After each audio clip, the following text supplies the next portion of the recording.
Everyone, here we go. How's it going?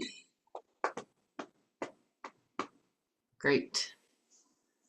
Anybody have any questions or anything you want to talk about? All right. 113. That's a little too much candy, Drake. That is a little too much candy. I've never read The Outsiders. My granddaughter said she loves it. I should give it a read. Yeah, maybe I will. Maybe I'll give it. There's a Broadway play. I live not far from New York City, so I go to Broadway quite a bit. And there's a Broadway play about The Outsiders. I haven't seen it yet, but I probably will. You like that idea, Whitney?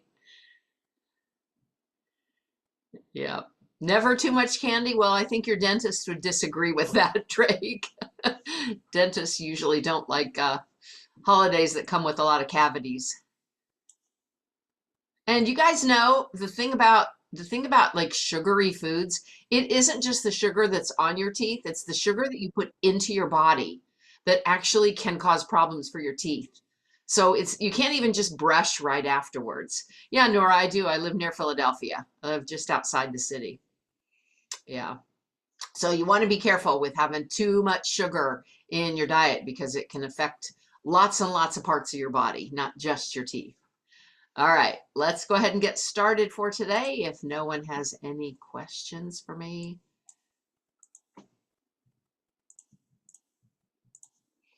There we go. All right, Nora. We're doing the chicken foot dissection next week, right? We are, yes. I'm All sorry, right. last week I know I said that we would be doing it this week, but I decided to move it to next week because I had a couple of families contact me to say that they didn't think they'd have time to get the supplies they needed. So I want you all to have plenty of time, which is why we are doing it next week. And that actually takes us to our very first slide to remind you guys that, it's just better if you can do it. This is a really cool activity. And the foot of a chicken is no different than the leg of a chicken or the wing of a chicken. If you eat chicken, this is just another part. It looks weird because it's got the claws on it, and you can definitely see the scaly feet here. So it looks a little weird, but it doesn't feel any different than just getting chicken ready to cook. So if you possibly can, I think it's always better if you can do the activities. If you can't, though, for any reason, you can just observe. I'll be doing one here. You'll be able to watch as I'm doing it. I'll tip down my screen. You'll be able to see what's happening. It's almost as good as doing it yourself. Never quite as good. Yeah. Wesley.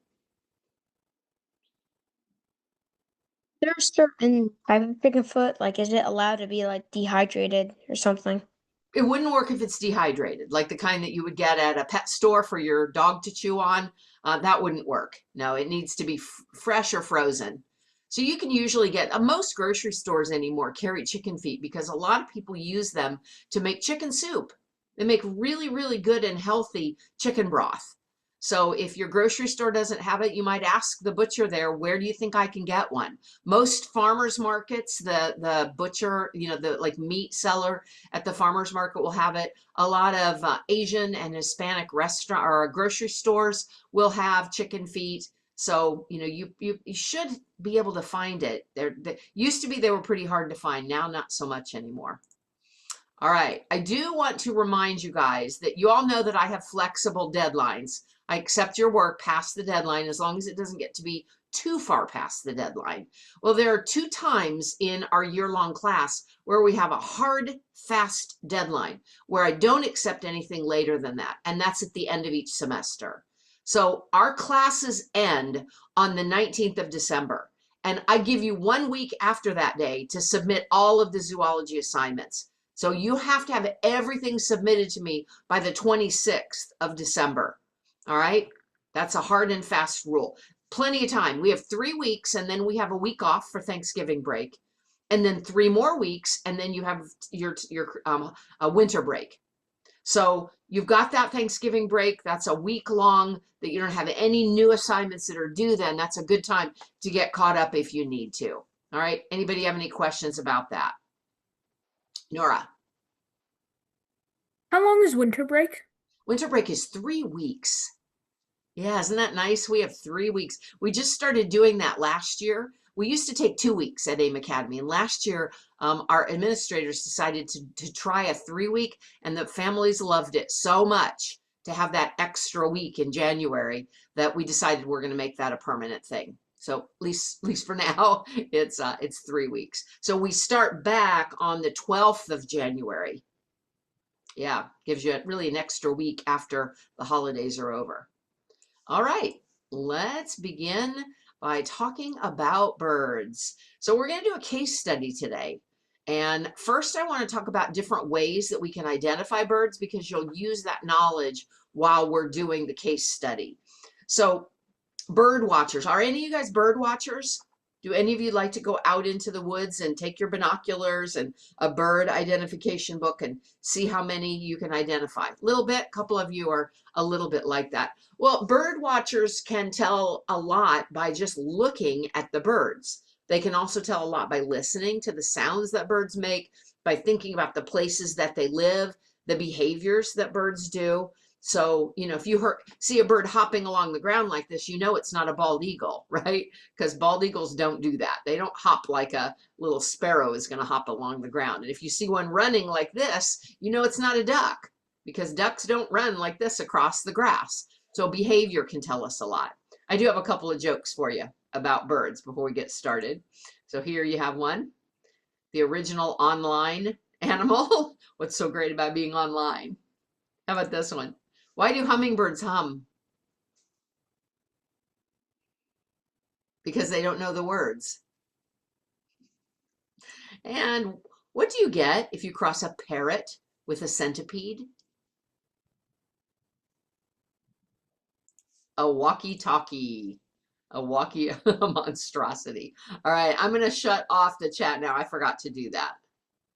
There we go. Quacker parrot. Yeah. Yeah. No, you get a walkie-talkie. How about this one? Why does a flamingo stand on one leg? Because it would fall over if it lifted the other. Once there was a rooster who was sitting on the top of a barn. If it laid an egg, which way would it roll? The red arrow or the blue arrow? Nora. Roosters don't lay eggs. Talk about a trick question, right? It wouldn't roll at all. Roosters don't lay eggs. All right, how about this one? How do you catch a unique bird? How do you catch a unique bird? Unique up on it. How do you catch a tame bird? The tame way, unique up on it. All right. So let's talk about how we identify birds. We can look at the size and the shape of a bird and tell a lot. That's a really powerful tool to help to identify a bird. So you might be drawn to a bird because of its beautiful coloring or maybe the behavior that it has. But when it comes to making those IDs, making those identifications, some of the very first pieces of information that we use are the size of the bird and the shape of the bird. So this, what we see on the screen right here, you guys can all see that, right? The screen, yes. So what we're looking at here is what's called a silhouette. So a silhouette is the outline that's filled in of something. So in this case, it's the silhouettes of birds. And if we look at the parts of a bird, like we look at the bill of a bird, look at how they all have a little slightly different bill. Look at the legs of the different birds. Look at the tails and the wings. So these silhouettes can tell you a lot about the size of the bird, the proportion of the bird, the posture of the bird, and we can also quickly rule out a lot of different groups of birds. Like you can tell this one right here is not a bald eagle, right? It's not a hummingbird. You can tell just by looking at the overall size and shape of the bird. So let's look at the shapes of some birds that we have. So what do you got? Anybody have any idea what bird this is? If you had to guess. Nora, what do you think? Like a finch of some kind, It maybe? is. Yeah, it's called a house finch. Sometimes called a purple finch, which I think is funny because they're red. They're not purple, but they're called purple finches. So yeah, I do have northern cardinals where I live. Do any of you guys have northern cardinals where you live? If you live on the eastern part or the sorry, west coast of the United States, you probably don't see any northern cardinals there. All right, speaking of which, here we have a northern cardinal, and that's what it looks like right there. So that definitely has the telltale silhouette. And then when we look at coloring, we can definitely tell that this is a northern cardinal. How about this one? Anybody tell just by the silhouette what this one is? Wesley. Pigeon. Say it again. A dove or a pigeon? Yeah, it's called a pigeon or a rock dove. Isn't it funny that dove and pigeon are the same? Because we tend to think of doves as being, oh, they're such sweet, nice little birds. And when people hear pigeon, they go like, oh, they're trouble. They're troublesome. Yeah, mourning dove is another kind of a dove, and they're all pigeons. Yep, exactly. How about this one? Anybody know what that is? Nolan. Is it a crane? It is a kind of a crane. This one looks like this. So yeah, it is, a cattle egret, which is a kind of a crane. All right, let's take a look here now at the size because that's trickier. When we're looking at shape here, that's pretty unique. But size, how do you tell size? Think about it. You don't really know how far away a bird is when you're looking at it. It looks like a little tiny bird when it's flying up in the sky, but when it lands in front of you, you're like, wow, this is a hawk, and it's pretty big. So a lot of times what we'll do is we'll compare the birds to something that we know pretty well. We could say, is it smaller than a house finch, but or bigger than a house finch, but smaller than a falcon? Is it bigger than a pigeon? And if you can see two birds together, that often makes it a lot easier for us to judge the size of it. So we look at the sizes and the shapes of things. We look at the head, we look at the bill, the wings, the tail, the legs, all the different parts of a bird. Then we can look at the colors of a bird because sometimes even just a fleeting glance, even just a bird flying off in front of you can be worth 1,000 words, right? Just that one little picture that we have. So as soon as you spot a bird that you want to identify, let your eyes take in the overall patterns of color, of light and dark. Sometimes that's all you need in order to start your identification. So if you see a bird, just fly up into a tree and you get that little glimpse, it can be a beginning. Then if the bird's happy enough, if it's kind enough, helpful enough to hop back into view, then you can look at a little bit more detail. You can notice like, where is the light pattern? Where are dark colors? Where are the markings pretty bold and where are they more subtle? Where is the color bright and where is it more muted? Indigo buntings. Wesley wants to know if you guys have indigo buntings where you live. I don't know where I don't have them around me. I don't know where indigo buntings are found. Yeah. All right. So the third thing that we're going to look at is behavior. Think about some of the different behaviors of birds. What are some? Tell me about things birds do that we would consider behaviors.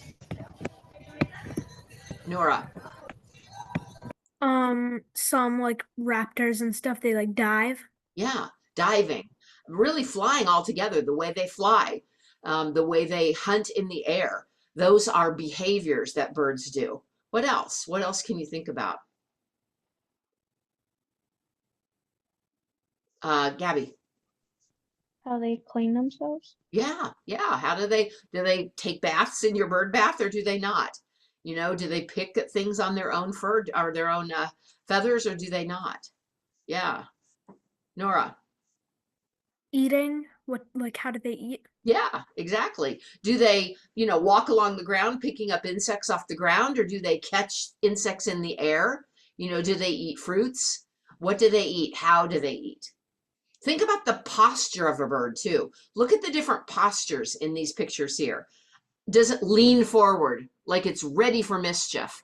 Or does it sit back very regal? Look at the difference between the sort of look on the face of this one and the cardinal here.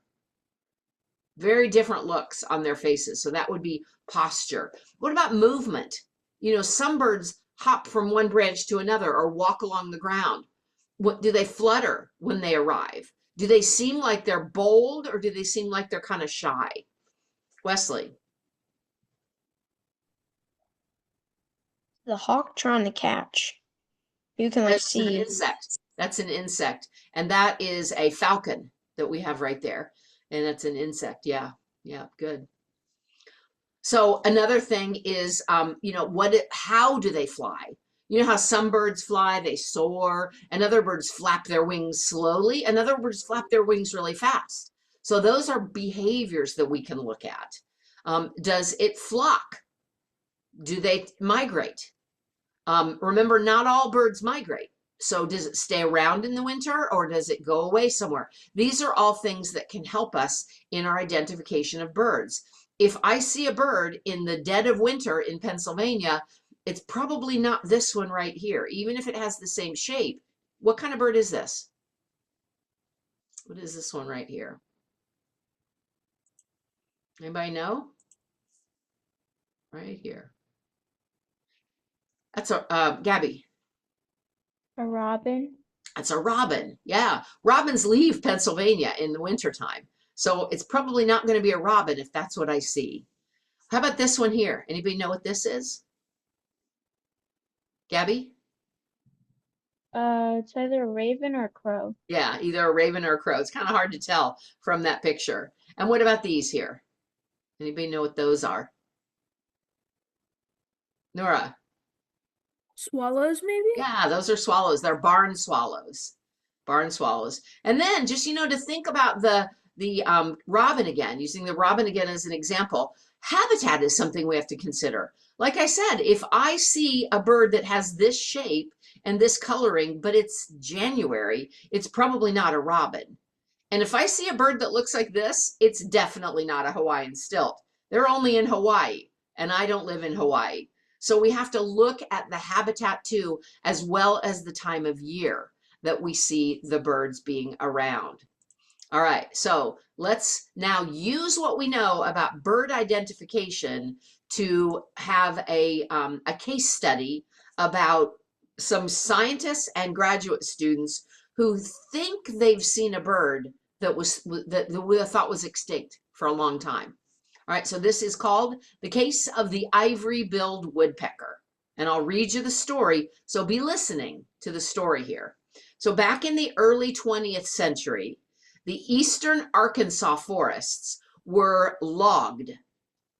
What that means is they cut down a lot of the big old trees. They're logging is what they did in order to make wood for all the things that we use that we make wood for. So these forests were heavily logged. A lot of the trees were taken away, and with them, a lot of animals as well, including one of the most majestic of all birds that were found in the Arkansas forests, the ivory-billed woodpecker. So since 1944, none of them have been seen. They're thought to be gone. They're thought to be extinct.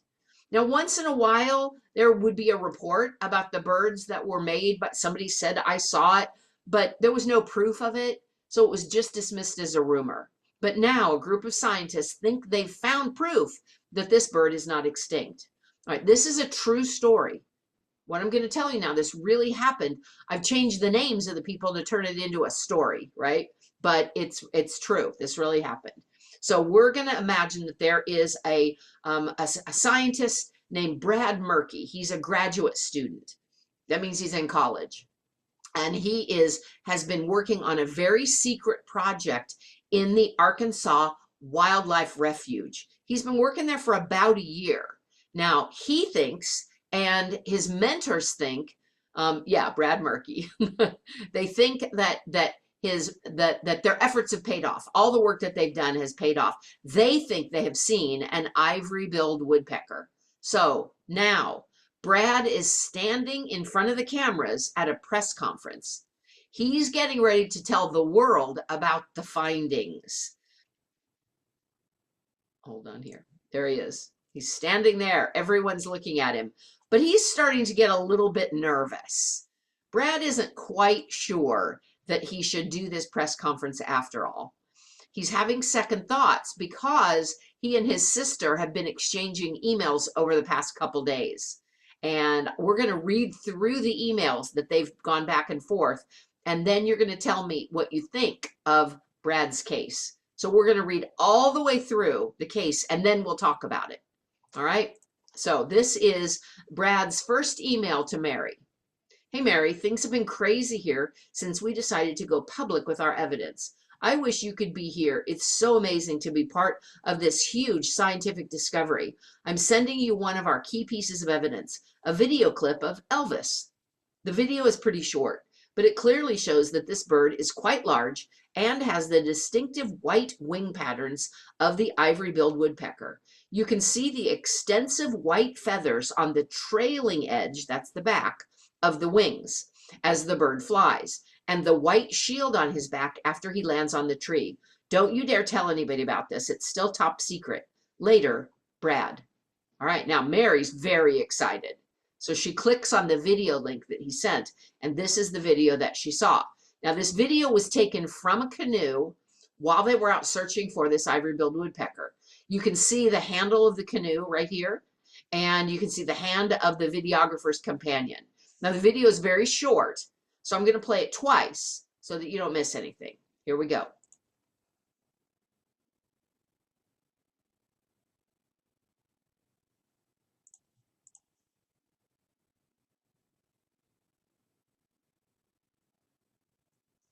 All right, now Mary replies to Brad, and this is what she says.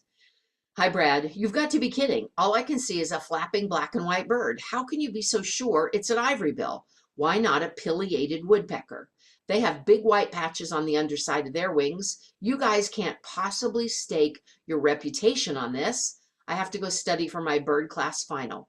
Cheers, Mary. All right, now let's compare a pileated woodpecker to an ivory-billed woodpecker. So here we are right here. When it says perched, that means that it's sitting on a tree. It's perched. So here is a pileated woodpecker that is on a perch. It's on the side of a tree, and an ivory-billed woodpecker right there. All right, so first of all, tell me some things that are alike between the two of these. How are they similar to one another? Gabby? They both have red heads. Yep, they both have red They're on their both- head. They're both black and white. Yep, they're both black and white. Nora? They have like white stripes down their neck, both of Yep. them. Yep, that's a similarity. What else? Any bit? Drake? They both have darker underbellies. Yep. Remember, we're not just looking at color here, too. Is the silhouette similar? Yeah, the silhouette is very similar. Is the perching behavior similar? That's a behavior, right? Yeah, they're both found in Arkansas. That's another similarity. Tristan? The beaks are kind of similar. Yeah, the beaks are very similar to one another. Good. All right, now let's talk about how they're different. What differences do you see between them? They're clearly not the same bird. Drake? The pileated woodpecker has a red stripe behind its beak. Yep, right there. Bit of a red stripe. This one does not. Nora?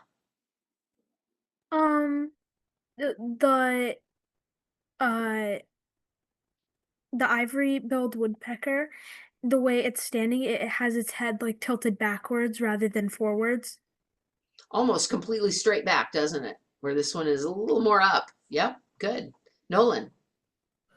The perched ivory-billed woodpecker has more white on its wings than the pileated woodpecker does. Yep, for sure. Nora? Oh, sorry, I just forgot to put my hand. Okay, okay.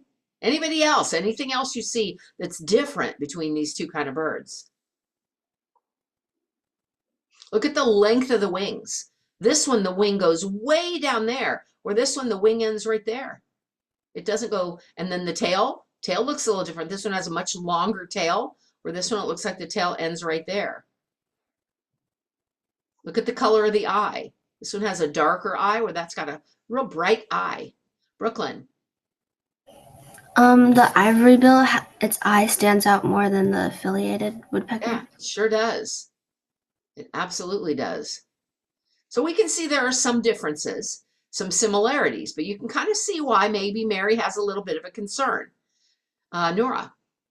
I just have a question about the ivory bill. Does it actually have a bill that's made of ivory? No, Is it's called it just ivory called bill that? because it looks like ivory. It's got the color of ivory. Yeah. So take a look here at the, this would be the way they look perched and the way they look from below when they're flying.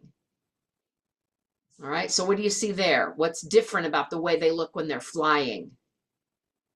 Nora. So one, the ivory bill is much like bigger than the pileated woodpecker, It looks and bigger. uh-huh, and also the white markings on the inside of the wings on the ivory billed woodpecker they're kind of like squiggly, and then the on the plated woodpecker they're just kind of like flat lines. Yep. Yep. Good. Very different. Very big difference. There's a black mark here separating the two white patches on the ivory billed. There's not on the pileated woodpecker. All right. So Brad now wants to write back to Mary, and he says, Mary, come on. It's very hard to get high quality videos in the field. Some of our guys are the top birders in North America and have spent years trying to find an ivory bill. As you can clearly see from their field notes, which are attached, they saw the white trailing wing patches characteristic of an ivory-billed woodpecker. They know what they're talking about. And of course, the video is not the only evidence. We have more than 17,000 hours of sound recordings that include some Kent calls typical for ivory bills. Not to mention that 7 people have personally seen an ivory bill fly by anywhere from 15 to 150 meters away. So there, good luck on your exam, Brad. All right, let's take a look at these field notes. So field notes would be the notes that you would take if you were examining something, if you were observing something. If I said to you, I want you to take field notes for a half an hour sitting in your backyard, tell me the animals and insects that you see and the plants, you would take your notebook, you'd go out and you'd sit down and you'd write everything down that you observed. You'd start by writing down the day it was, the time of the day, where you were, what the weather was like, everything that you can think of, you would put in your field notes. The more detailed your field notes are, the better. So these are the field notes that these 2 guys took. This is one, his name's Tim Gallagher. We don't know the name of the person here who took this one right here. All right, so let's zoom in and see if we can read these field notes. All right, so this is Tim Gallagher. My entire focus was on the white at the trailing edge of the wing at this time of best view. Did not see any red. Do not have a firm impression of bill shape or its color. Black areas are jet black. White is dazzling snow white in the sunlight. All right, now let's take a look at this one. Against a brilliant black of upper body and leading edge of wing and something, I was captivated by the amount of white on the wings and its brilliance set against such a brilliant black. Because my eyes were drawn to the contrast of black and white, I have no recollection of head or tail feathers. Okay, so they both drew a picture. No head and no tail on this one at all. This says back, top of bird, and this says white in second something, appears to be in some of, okay, bad handwriting, would we all agree? Yeah, I think we all agree, pretty bad handwriting here. All right, now Mary replies to Brad. Brad, I sure hope your 7 observers have gotten a good look at the bird, because I'm not convinced by your sound evidence. Your recording may sound just like an ivory-billed woodpecker, but guess what? Blue jays and nuthatches can also make Kent calls. How do you know it wasn't one of them? I think you should forget about this piece of evidence until you see an actual ivory bill making the calls. You guys are crazy. You can't possibly plan a big announcement with that. Mary. All right, this is a Kent call that's being made by a Blue Jay.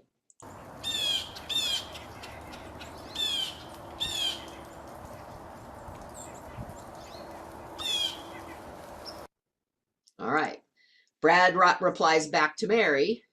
Mary, you just don't get it. You have to look at all the evidence. We have world-renowned experts on our team. They know their stuff.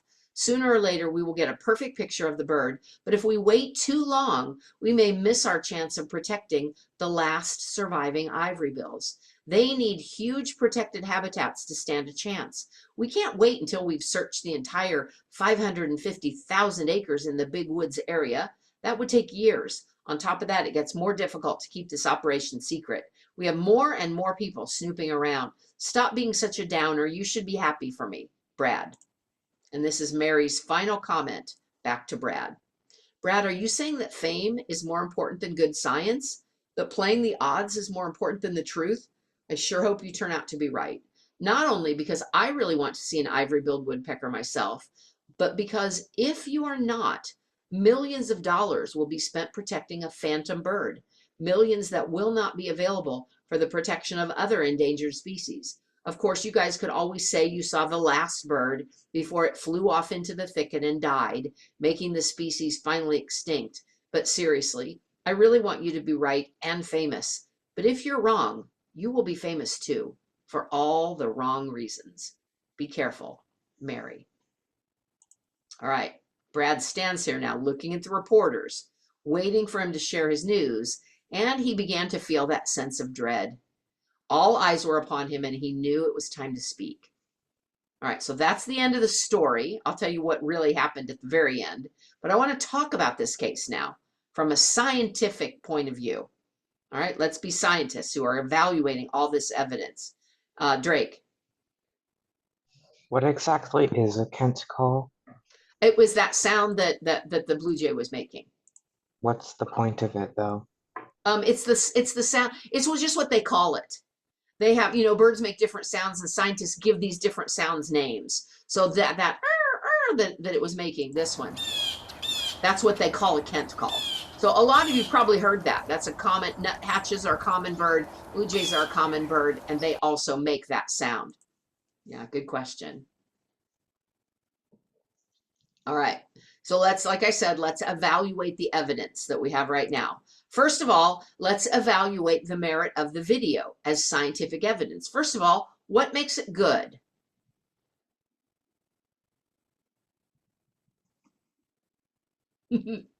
Nothing? Nobody can come up with anything good? I mean, the fact that they have a video, that's good.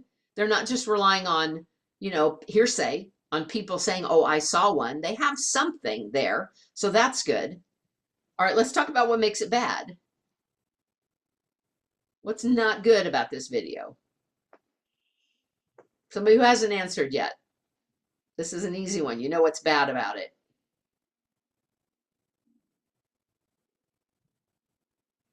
I want to give somebody who hasn't spoken a chance. I know some of you guys sit back and wait, but I want everybody to participate as much as you can. Good. Owen, thank you. The video is like very out of focus, so you can't really tell what kind of bird that is. Yeah, it's very, let's look at it again. Yeah, look how out of focus that is. Good point. It's very grainy. It's just not clear video at all. All right, what else? Nora. That it could be confused with the other woodpecker that also looks pretty similar to it. Yeah. So the bird's moving, right? It's only seen for a very short time. So a lot of the time it's blocked by the trees. So do you guys think that we should draw any conclusion based on the video alone? No, I don't think it's really very good evidence at all. Now let's look at these field notes. So like I said, good field notes should be pretty detailed. They should let the reader know what was observed by the person doing the writing of the field notes. Now, what's good about the field notes?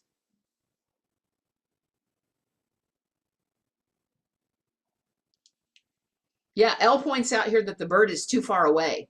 I agree with that too. In that video, the bird was pretty far away. So I think if that light hadn't been on it, we might not have spotted it at all.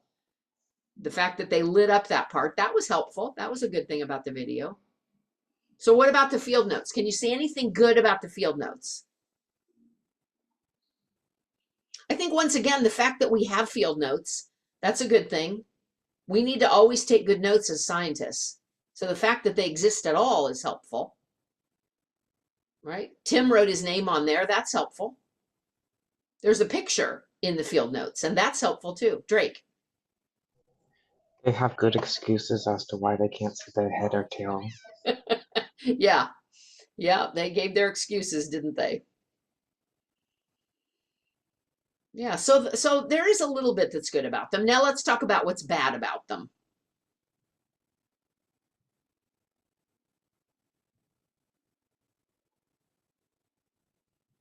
Come on, somebody new.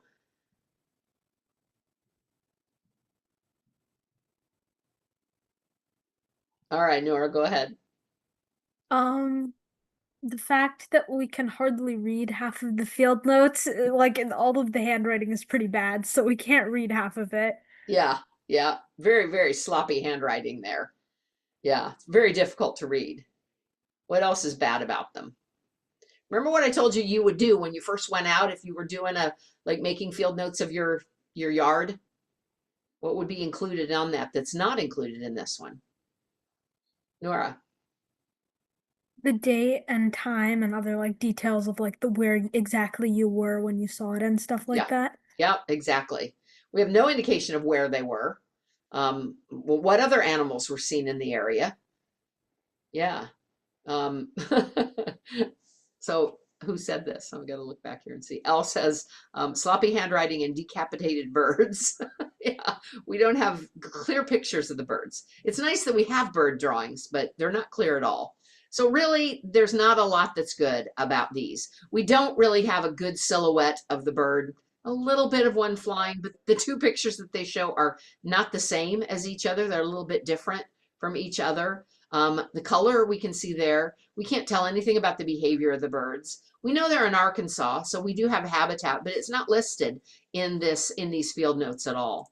All right, now let's think about Brad's concern. He's worried that if they wait too long, they'll miss their chance to save the birds.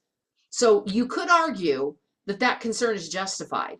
Think about it. If there are only a few of these birds alive, everyone is very valuable. But at the same time, if there are some still alive, they've survived a long time without people intervening at all. So maybe it's not going to matter if we wait a couple more weeks or months to verify a little bit more. So why do you think that he's concerned? Would you be concerned if you were Brad? Charlotte? Because he doesn't really know if it's the actual bird and he can mess everything up. Yeah, yeah. So why do you think Mary is not going along with everything Brad has to say? Why is she so intent on testing other hypotheses, such as it's the pileated woodpecker? Drake. She just enjoys shooting her brother down. Maybe. Maybe we have siblings like that who are want to shoot the brother down. Is there another reason though? Could there be a good reason that she is skeptical? Whitney.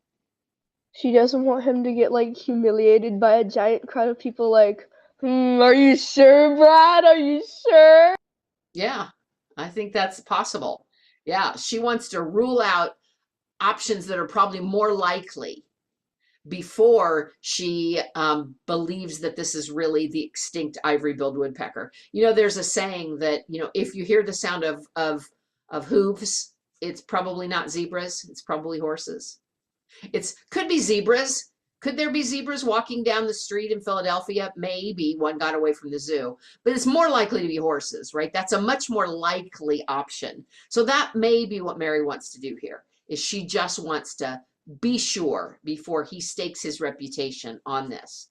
So think about whether or not you would like funding to be granted to this project to continue looking for the ivory-billed woodpecker. And if so, how much money should the federal government give to this project? Remember that there's only a certain amount of money that is available for all the projects that there are. You know, your family has a budget. There's a certain amount of money that your family has to spend on food and clothes and housing and toys and Christmas presents and birthday cards and, you know, all the things that you have to buy. You have to decide where that money goes.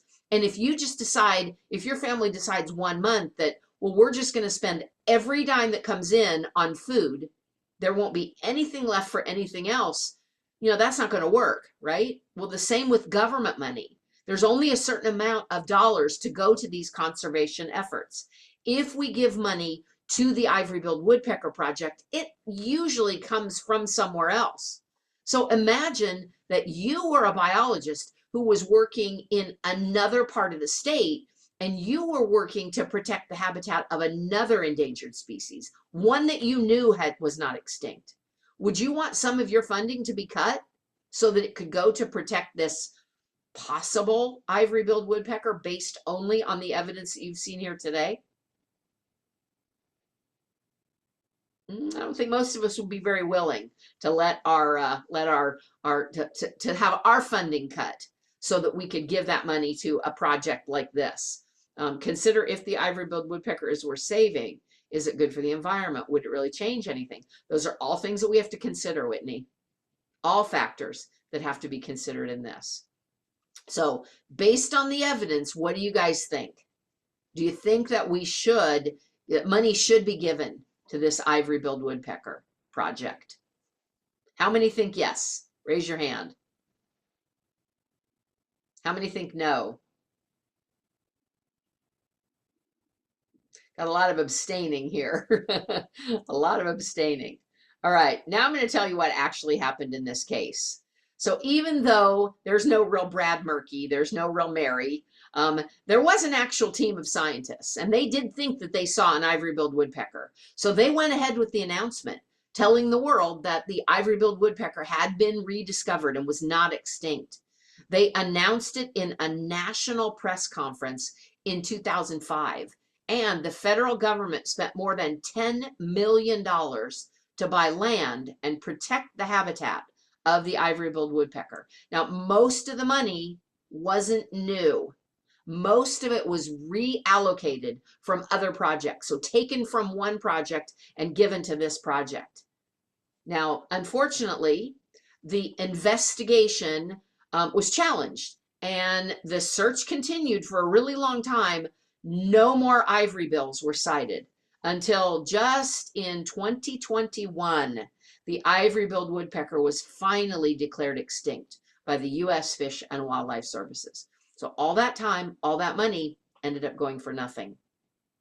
Interesting. All right, let's see here. Search, I know that they are still considered extinct. Yeah, that's why I told you to hold your thoughts till the very end, because I don't want the cases to be spoiled for somebody who doesn't know the answer. Yeah. Yeah. So it's interesting, isn't it? What do you guys think of this? Who knows? They could, well, Nora says they could just be playing hide and seek. Remember Leon? Leon, that was thought, his species, the crested gecko, was thought to be extinct until they dropped out of a tree and landed on the lap of one of the scientists who was in that area. So it's possible. It is still possible. Think about, it's really hard to prove that an animal is extinct. It's pretty easy to prove that it's not, right? You just have to find one and then, oh, there it is. It's not extinct, with good evidence, of course. But to find that something is extinct, the coelacanth, the big fish that was shoved in the back of a taxi cab, that was thought to be extinct for hundreds of years. And then they found one. Yeah, like the fish that lived down deep, Brooklyn. Yeah, exactly. All right, anybody have any questions about this case? All right, I have a couple of just interesting bird facts for you, things that I think are interesting about birds. So number one, amazing adaptations. Birds have a lot of adaptations for the environment that they have to live in. So this one right here. This is called a bar-headed goose right there. They fly over the Himalayas. Now, the Himalayas have mountains that are really, really high, right? Mount Everest, really high. The air is so thin at the top of Mount Everest that humans would pass out if they didn't have extra oxygen. By thin, what I mean is there's not enough oxygen in the air, and these birds fly there. Their blood carries oxygen in a very, very efficient way. This one right here, this is called a swift. Swifts can stay in the air for months at a time without landing. They can eat in the air. They can drink in the air. They even sleep while they're flying. Some of them only land in order to nest. And then as soon as they've raised their babies, they fly on. This one right here, this is called an Arctic tern. So they migrate farther than any other bird. They migrate the equivalent of going from the Arctic to the Antarctic and back. Yeah. How do they sleep when they fly? Usually what happens when animals sleep when they're still like alert is they can shut down part of their brain. And then later they'll shut down the other part of their brain. Yeah, so they still have, we can't do that. Our whole brain shuts down when we fall asleep. All right, hummingbirds are the only birds that can fly backward. So they can back up. They're the only one that can do that. They have very unique shoulder joints that allow their wings to rotate in a figure 8, and that lets them fly backward. And take a look at the adaptation of the face of the owl here. So they have faces that are kind of roundish shaped, and it channels sound directly into their ear, helping them to find their prey in total darkness because they can hear them. Wesley. About the hummingbird is its eggs are as big as a jelly bean. I know, they're tiny little things, little bitty things. Yep. You know, I talked to you guys about the Eagle Cam last week and how there's cameras on eagles. Some people will do hummingbird cams. If they have a hummingbird nest in their yard, they'll put a camera on it. So you can do a Google search for that and see if you can find a hummingbird cam.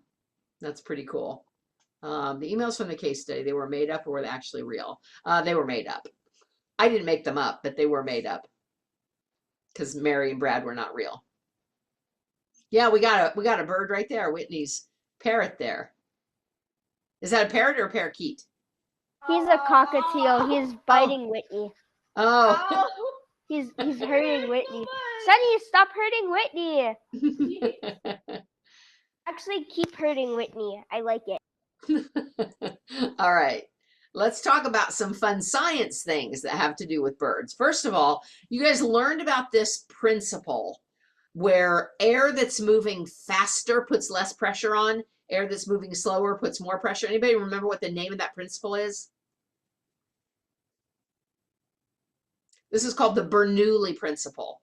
The Bernoulli principle. So there's an activity in one of your lessons that you should try that is, I'm going to show you how it works, where you take a curved piece of paper like this, and as I blow over it, see how it raises up?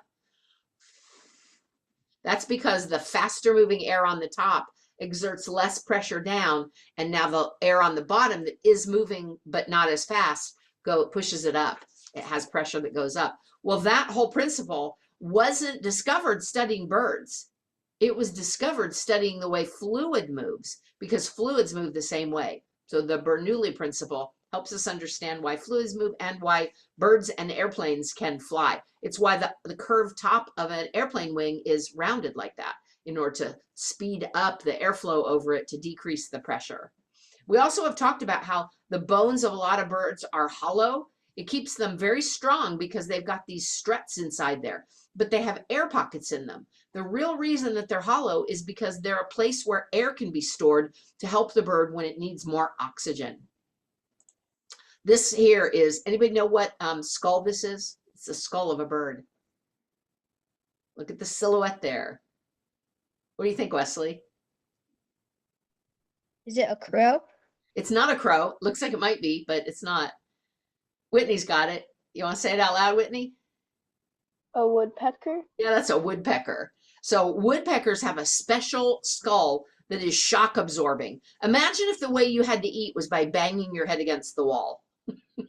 They have to bang their head against the tree. So they've got a special shock absorbing skull, and they have an extra eyelid that protects their eyes from the impact or anything that would be flying in the air as they chisel down into the tree.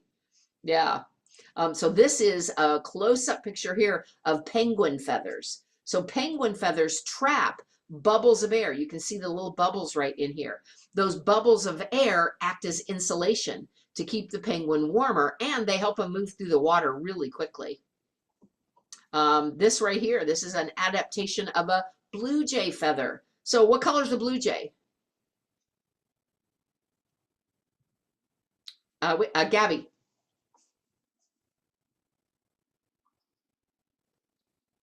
Blue and white. It looks blue and white. It's kind of a trick question. They certainly look blue and white. A blue jay doesn't have blue pigment in its feathers at all. It's not actually blue. The reason that it looks blue to us is because it's got these real tiny microscopic structures that scatter the light. It doesn't have blue coloring in it. It scatters the light. The same way that the sky looks blue. The sky's not actually blue. Our sky looks blue because the atmosphere that we have scatters the light in the same way.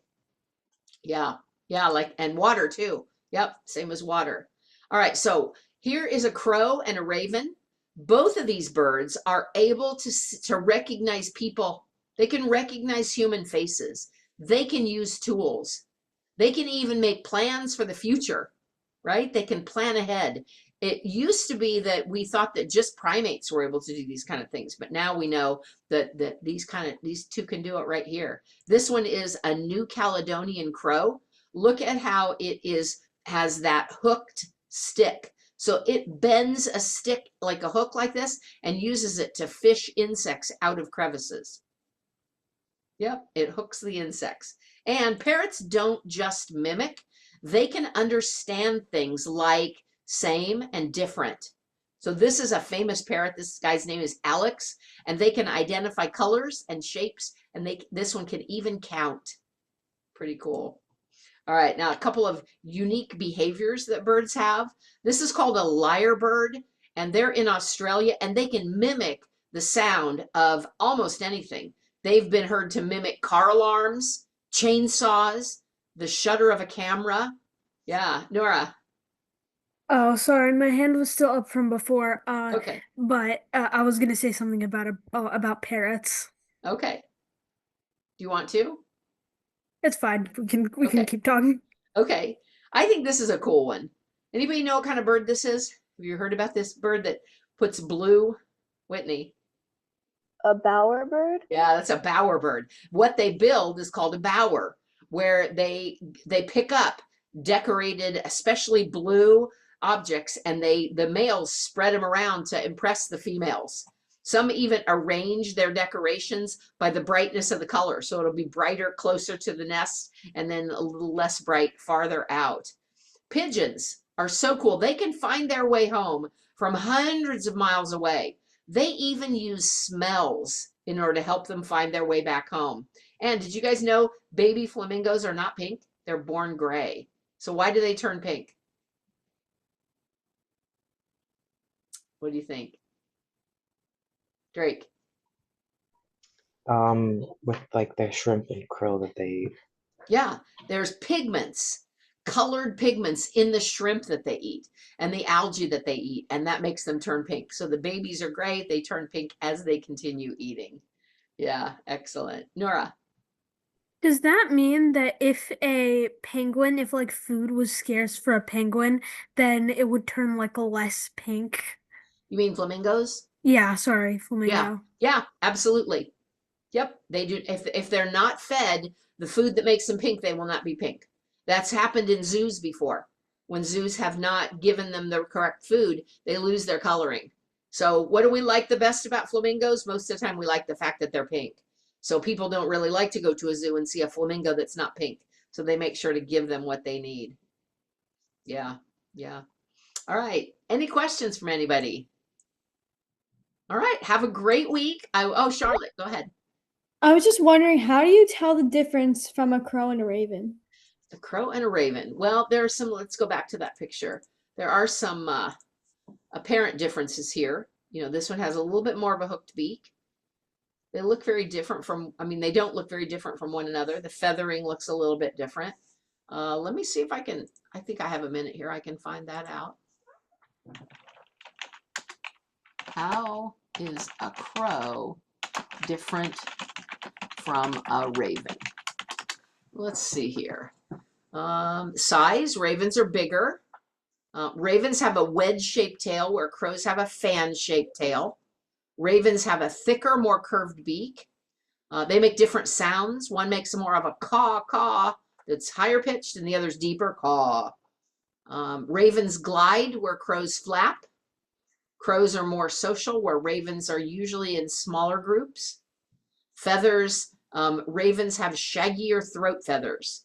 You can see that right there, shaggier throat feathers. Yeah, here, quick trick. If it's big, croaks deeply, and glides in the sky, it's a raven. If it's small, social, and caws a lot, it's a crow. Yeah, good question. All right, everybody. Have a wonderful week. I'll see you next time. Bye. Bye. My pony boy.